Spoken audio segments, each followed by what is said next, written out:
Aujourd'hui, nous allons aborder un sujet important et d'actualité, les inondations, à travers un dialogue entre une maman et sa fille.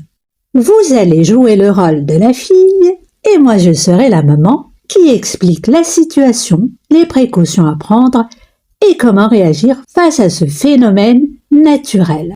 Ce dialogue vous permettra de mieux comprendre le vocabulaire et de vous exprimer avec fluidité dans ce type de situation.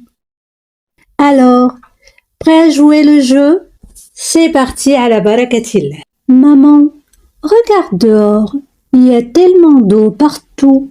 Pourquoi est-ce que tout est inondé? Oui, ma chérie, il a beaucoup plu ces derniers jours et la rivière a débordé. Ça arrive parfois quand il pleut beaucoup en peu de temps.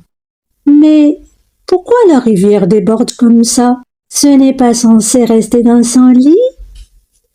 C'est vrai, mais parfois le sol est trop saturé d'eau et ne peut plus absorber toute la pluie.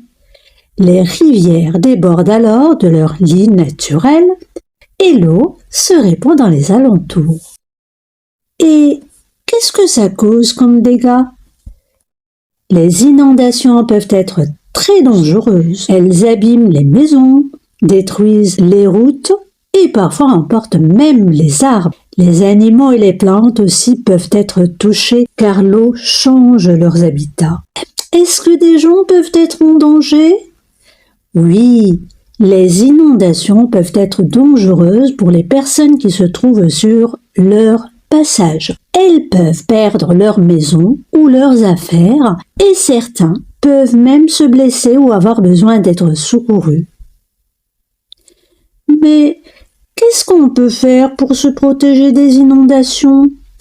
On peut prendre plusieurs précautions comme éviter de construire près des rivières, renforcer les digues ou installer des systèmes de drainage pour que l'eau s'écoule mieux. On peut aussi écouter les consignes de sécurité et évacuer si besoin. Ça me fait de la peine pour ceux qui perdent tout. Est-ce qu'on peut aider les gens touchés par les inondations? Bien sûr, il y a les associations qui recueillent des dons ou des vêtements pour les sinistrés. On peut aussi sensibiliser autour de nous pour mieux se préparer à ces situations. Même les petites actions peuvent faire une grande différence. Nous allons maintenant reprendre le dialogue en entier et vous n'allez entendre que les paroles de la maman du moment que vous allez jouer le rôle de la petite. Allons-y.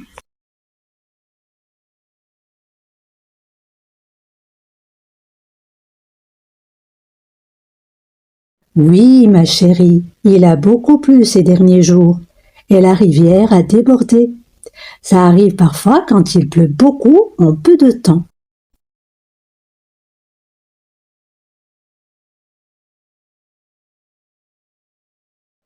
C'est vrai, mais parfois le sol est trop saturé d'eau et ne peut plus absorber toute la pluie. Les rivières débordent alors de leur lit naturel et l'eau se répand dans les alentours.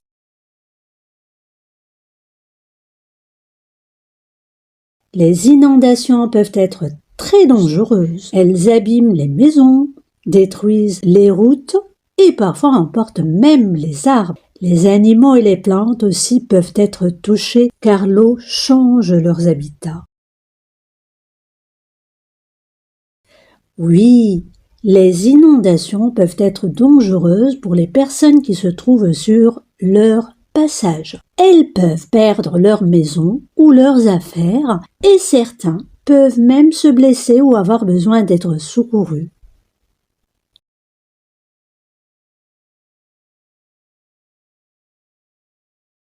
On peut prendre plusieurs précautions comme éviter de construire près des rivières, renforcer les digues ou installer des systèmes de drainage pour que l'eau s'écoule mieux. On peut aussi écouter les consignes de sécurité et évacuer si besoin.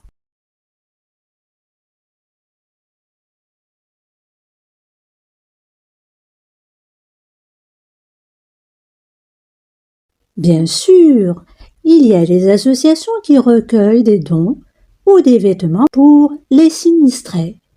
On peut aussi sensibiliser autour de nous pour mieux se préparer à ces situations. Même les petites actions peuvent faire une grande différence. Cette activité a pris fin et vous pouvez toujours inverser les rôles, en famille ou entre amis. Et si vous souhaitez enrichir davantage votre vocabulaire en langue française, il vous suffira juste de cliquer sur la vidéo d'en haut. Et sur ce, à très bientôt.